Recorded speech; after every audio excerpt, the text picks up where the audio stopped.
Salil was working from home and he had 2 hours to complete a very important assignment and send it across to a client.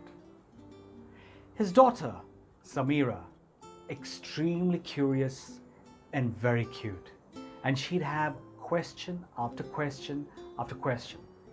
And so Salil knew that he now had to tackle Samira so that he could tackle his project. And so he thought of an idea. He had this newspaper which had the map of the world on it.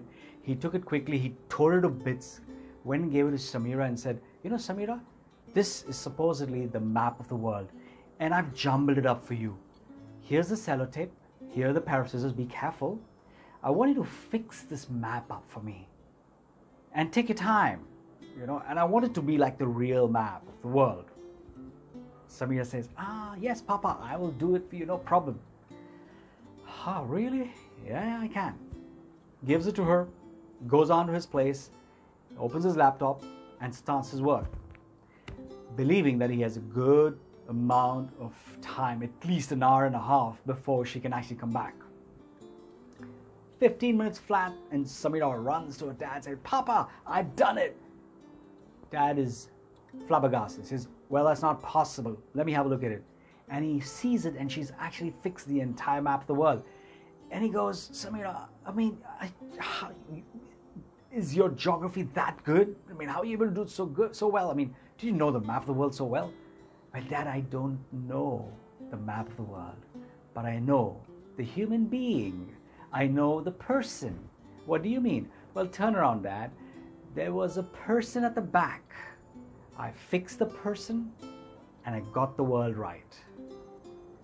What a beautiful story. A little girl fixed the person and she fixed the world. Each of us, whilst we're trying to do things for the world outside, I think what we need to do is just fix the person inside, and the world outside gets fixed. In fact, the times that we're going through right now, to a large extent, I have noticed people extending their hands of cooperation, of support, of charity, of help that I had not seen before ever. And they're doing it very altruistically without expecting anything in return. At least most of them are. I do notice there are some who are manipulative even at these times, and they're trying to see how they can make the best or make hay whilst the sun shines.